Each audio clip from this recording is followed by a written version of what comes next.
2020 didn't go the way that anyone expected, but one thing that we did have was a year like none other when it came to the quantity and overall quality of roguelikes. I've checked out, played and reviewed about 20 different roguelikes and roguelites that were released this year because, well, I'm what you call a big fan, being the unofficial Earl of roguelikes after all. So it being December, let's go ahead and take a look back at the year and pick a list of the top 6 roguelikes and roguelites of 2020. Now, these are my picks. They may and probably will differ from your list, which is just fine. This is the Earl's top 6, and you can have your own. There are some games on here that fans of the channel will have already seen, and others that were from the earlier part of the year before I was even making reviews. I guess that's one of the other thing that's positive that came from 2020. I decided to finally start this review channel. So yeah, that's not at all bad. Now, I know I said this was my list, but I'm going to try to be a little bit objective here, at least at the start, and not be driven completely by my own personal preferences. That's why for number 6, we're going to place Spelunky 2. Fans of the channel will know that I'm not a Spelunky fan, as I've covered that previously, but I do recognize Spelunky's influence in the genre, and this is a wonderful sequel that any fan of the first game should immediately pick up. If you've never tried Spelunky before, you can pick up the second game without picking up the first as well, which is nice, definitely makes the list. Spelunky 2 was a long-awaited sequel that, frankly, makes me always a little bit scared when I see the sequel. Nothing ruins a franchise like a sequel, and nothing can be nearly as polarizing. It is hard to please fans because the criteria usually includes wanting two things that are hard to execute on at the same time. First, fans want more of the same game, and second, fans want the game to be different, but only in good ways. Oftentimes, it is easier to create a whole new game than to try to do both of those things in the same game. But Spelunky 2 pulls this off very well. It's clearly the same game, just with additions that enhance the game enough to make it different and make it better, while at the same time retaining the charm of the first. You're still always one mistake away from death. You have the same whip that has the learning curve to use right. You have many of the same enemies. There are shopkeepers you shouldn't make mad unless you know what you're doing. We have Olmec and more. But in addition, now Olmec has some new phases. The levels have doors leading to subworld-ish type areas, maybe sub rooms, something like that. It's also turkeys that you can ride and multiplayer, all things which add to the core game without taking away from the reason why fans continue to love the original. All these and more are why, even though I don't love the game, it does get a well-deserved spot on this list. Now, okay, on to game number 5, and the first game that we haven't reviewed before on this channel. We have One Step from Eden. It's a hard thing to combine a deck builder and action game together, even more so by adding a grid-based combat floor, but this is exactly what One Step from Eden is. The game utilizes a time-based card energy system in a real-time combat format that honestly works pretty well together. But first, the facts. One Step from Eden was released on March 26th of 2020 and was developed by Thomas Moon Kang. You can pick it up on Steam Switch and the PS4 as well. The game went through a very successful Kickstarter campaign that reached many of its rewards, including adding many of the additional characters that provide a significant level of variety of playstyles. Although those different playstyles won't matter much at first because the game is brutal to pick up and learn. This is partly why I, even though I supported the Kickstarter, didn't play much of this game during the pre-release and even right away after the release. It's a completely different playstyle that feels very frantic upon your first playthrough. It's hard to learn which symbols mean which cards for your attacks. You end up using your cards in a very suboptimal way and wasting time, which inevitably leads to taking unnecessary damage, which ultimately leads to your premature death. The game would really benefit from having a mode which allows new players, or even players just interested in more of the strategy of the game and less in the fast action, to slow the game down and maybe give themselves a little more of an HP buffer, which is exactly what they did in the latest patch. The developers gave us an Angel mode, which is hidden in the settings, but allows users to slow down the enemy movement with the slider and give themselves some additional HP in some manner. This is great as it really allows new users to the game to adjust it so that it's not brutal, but what game just puts this into the settings? Why not allow this as a selectable option from the main menu? Most people don't check the settings the first time when they boot up a game, unless you're like me and you want to turn things like screen shake off or something like that. This seems like they could still improve it to make it more obvious, as I think this really has the chance to take the edge off of the game for people picking it up for the first time. Maybe you're like me, maybe you had picked it up before and put it back down. I'm just letting you know. Check it out again, check out Angel Mode, and see if you can't maybe get better, and then later turn that off once you know what you're doing. Well, anyways, One Step from Eden is a charming game both from a gameplay, combat, art, and music perspective. Really, it takes a different approach completely to deck building and combat. It is definitely not a Spire clone, as you can see, and it stands on its own. For this reason and more, it earns both its place in this Best of 2020 list, but also with my full rating of must play.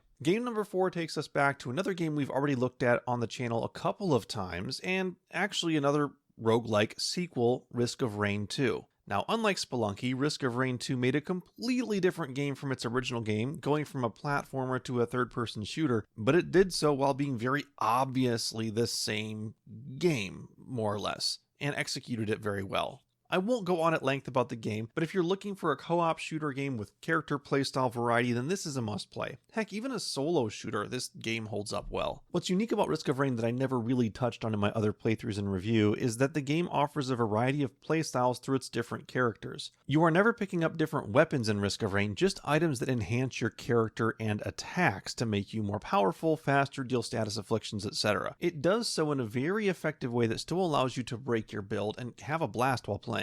The variety of attack styles comes from the unlockable characters you get along the way. This keeps the run interesting so that you can decide if you want to have a missile tossing robot or a hunter shooting a bow and arrow and many more. You get the necessary variety of your runs in the way to keep coming you back by choosing at the outset who you want to be. Move to the top 3 for 2020. If you're a fan of the channel, there's a good chance you're able to figure out what's missing and a good chance you know where I'm going. Number 3 is Monster Train. I haven't specifically reviewed this game, but I did offer it up in my How to Not Suck series, which means I liked it enough to get good enough at it, and so again, shouldn't be a surprise. Since I haven't reviewed it before, let's cover the basics. Monster Train released on May 21st, 2020, and completely changed the paradigm of what a roguelike deck builder should be. No longer are you directly attacking an enemy from your hand, and no longer is the enemy attacking you. You're instead deploying your cards as monsters into your train, defending the incoming swarm of enemy units. This game has a ton of variety, including 5 starting clans, each with an alternate version of that clan, and each playthrough you pick both a primary and secondary clan, meaning you have a lot of different combinations for different varieties of play. Each clan has not only its own set of starting cards, but also has a champion who provides a starting seed for the type of play you are going for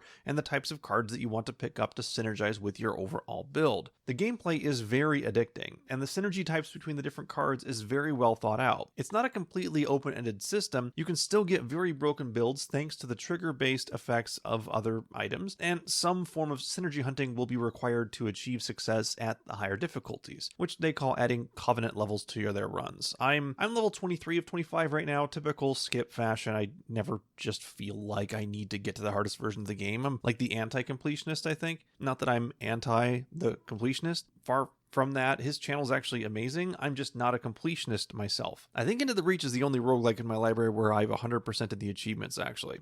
Yeah. Anyways, Monster Train solidly earns its must-play title. Most who pick it up say it's exactly the game they wanted to play coming out of Slay the Spire. Not that it's better, although for some I have talked to who never really got into Slay the Spire, they do say that they think this is better. It's just that this game gave us the next inevitable step in what a deck builder could be, and gave us hopes that developers will find other exciting avenues for future games in this sub-genre. Number 2 and number 1 on my list aren't going to be any surprises. If you've been around for a couple of months, then you're going to remember me talking all about Crown Trick, my pick for number 2. It's only one of 2 all-star ratings I gave out in 2020, and only one of 10 all-star ratings of the roguelike games I have in my library at all right now. Crown Trick earns not only the all-star rating, but also the number 2 spot on my best of 2020 list because of how it completely throws away the "is this a roguelike" argument and just made a great game. It's like Crown Trick hadn't even heard of the Berlin interpretation of roguelikes and just decided to make a great game using gameplay elements as needed, pulling in influences from any and all available roguelikes as well as from traditional RPGs at the same time. It offers the turn-based, relatively grid-based combat while also offering chapters